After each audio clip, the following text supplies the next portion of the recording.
everybody. Welcome back to the BettorOff NBA Podcast. This is episode 2. Last week, we had a lot to talk about. We covered a bunch of different segments, and we highlighted the 2 highlight games. Celeste ended up getting both games right. I only got one right, but, I guess that's how it's going to go from now on. But hello, everybody. My name's Devan. I am your host, and this is my co-host, Celeste. How are you today, Celeste? Good. How are you? I'm doing good. I'm doing all right. I'm not really on the same NBA topic, but big Steeler game tonight. I'm a big Steeler fan, so I'm very excited. But yeah, we're not talking about the NFL. We're talking about the NBA. So we can jump right in. We can jump into our first segment. That's going to be the highlight game of the weekend that we both have. So yeah, I'll let you start this one off, Celeste. So I have Bulls versus Heat that's happening on Saturday. Bulls lost to the Cavs last game. I don't know if it's because Demar's out, really exactly what happened there. But I pick the Bulls to win this game. Since the last time they played the Heat, they won. I just have this philosophy that whoever won last game is going to lose the next game. I don't know if there's any science that backs up that claim. But yeah, that's who I've got for this weekend, who I have to highlight the week. All right, yeah. Okay, cool. So my highlight game for this weekend is going to be the Warriors versus the 76ers. The Sixers have been real hot since Joel Embiid got back. He's been absolutely going off every game, and it's going to be a real tough game for them because the Warriors are obviously the Warriors. They're literally just, in my opinion, top 3 best teams in the NBA, like hands down. But yeah, it's gonna be a big challenge for them, and we'll see how they handle that. I'm pretty sure Joel's gonna have a good game. Yeah, we'll see how that goes. So I'm not really sure. Yeah. All right, cool. And yeah, that's our highlight games of the weekend. Now we can jump into our next segment, which is going to be who we think was our player of the week. Going right off of the Sixers playing the Warriors, my player of the week was actually Joel Embiid. He's been, like I said, on a hot streak. The past 3 games, he's had 32 points, 43 points, and 28 points, and several rebounds mixed in there, at least 10 per game, I think. He's been going off. He's really been carrying the Sixers, and they really needed that because they were struggling a little bit, and now that he's back, that's really going to solidify them to be a pretty solid team. So we'll see how they do for the rest of the season. I'm not really sure. Yeah, I feel like Embiid kind of teases us yearly. Like, he'll go through this phase where he's just, like, unstoppable, and then maybe he gets tired or something, and then he kind of disappears for a little bit, and then he's back to... It's just a vicious cycle. But I have Donovan Mitchell as my player of the week. He hasn't scored less than 30 points in the past 3 games, which is insane. That's kind of typical for him, kind of just like another day, but it still deserves some recognition. Oh yeah, if anyone gets the chance to bet the over on Donovan Mitchell's points, highly recommend that you do that because it will probably happen almost every game. He is definitely a force to be reckoned with. All right, well, those are our players of the week. Moving on, we are going to jump into a new segment. Last week we did our hot takes. We're gonna do for this one this week. We're gonna do lock bets of the weekend.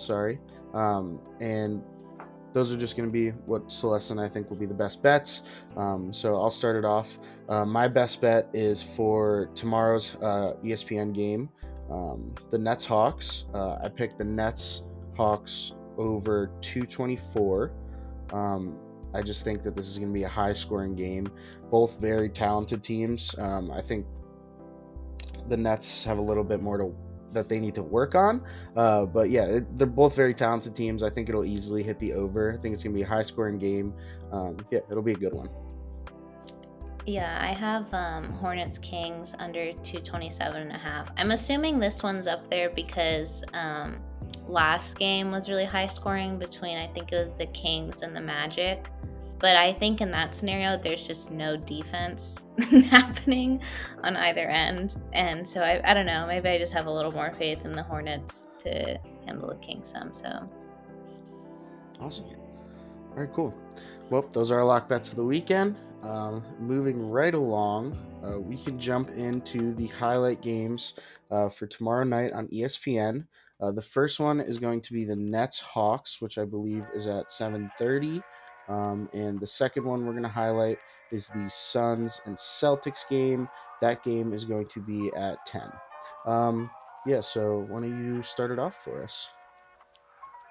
So I have the Hawks to beat the Nets, and what I put here is mainly because the Nets are dumb, but really, I think that the Hawks are an underrated team, and they're kind of like, they look past them. The Nets are pretty inconsistent, I'd say, this year. Still a talented group, but they've had some throwaways in there, so I could see the Hawks beating them. Awesome. I completely forgot to say the lines for this game. The Nets start at plus 108. The Hawks are at minus 126, and then the over/under is 223.5. Jumping into my take, I think the same thing. I think the Hawks are going to win. Like I said, for my lock bet, I think it's going to be a high-scoring game. Definitely going to be a high-scoring game. It's going to be back and forth. I don't think there's going to be too much defense played. It's going to be back and forth. It's definitely going to be a high-scoring game, but I think Atlanta's going to come out on top. I want to see how the Nets are going to be able to handle Trae Young, though. That'll be interesting to see.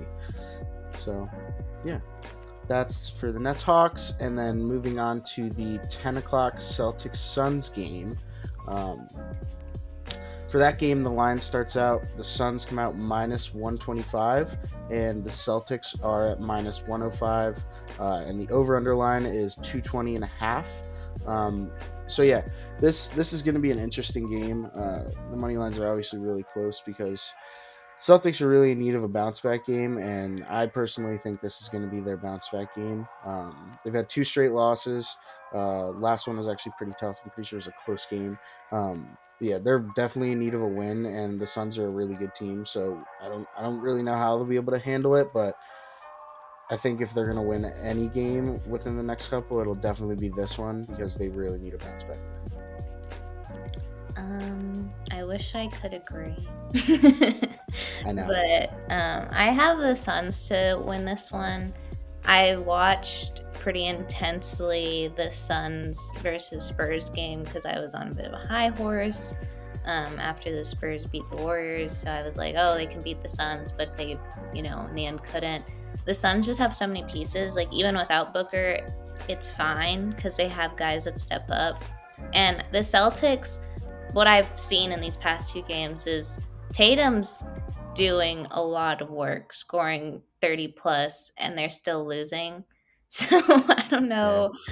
Somebody needs to step up there. I think they'll win soon, but especially because the Suns, I don't know how many games they've won in a row, because they kind of went through a little bit of a dip too in their streak. So they're also hungry and just led by Chris Paul and everything. I think that the Suns are going to slip away with this one. Cool. Awesome. Well, yeah. Those are the lines and our picks. We still have a little bit of time here, so I'm thinking something we could talk about. How do we think that the Lakers are going to be able to coexist and win? Because it doesn't seem that Russ and LeBron are really able to do that. I guess we'll find out. I think they play tonight. We're going to post this tomorrow, but I think they play tonight, Thursday. So that'll be interesting to see. But how do you think the Lakers should clean up their act? I think it starts with LeBron. Like, it's always, he's the beginning and end of every conversation for every team. So he needs to get his act together. It's not playing wise that he's been a mess, but just character wise, he's been kind of all over the place. I feel like Davis also needs to kind of get it together. He did decent this last game, I think, versus the Celtics. Maybe he just heard the things I was saying about him, but he was doing better. I had read an article a while back, actually, about how Russ was kind of going to do the exact opposite of what that Lakers team needed. And I still kind of stand behind it because I don't feel like he's helping them. if anything, his time on the court hurts them in most cases, and he's too much of a liability to have out there.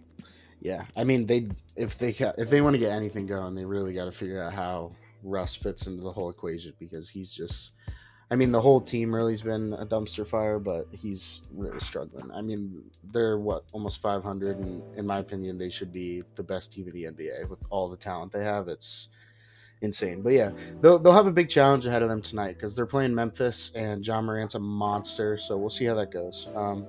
He's hurt, isn't he? I remember last time you said he was hurt. I don't know if he's still hurt. He is still hurt.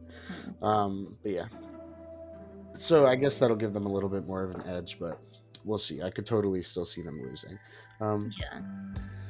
Yeah, that's about all the segments we have for today.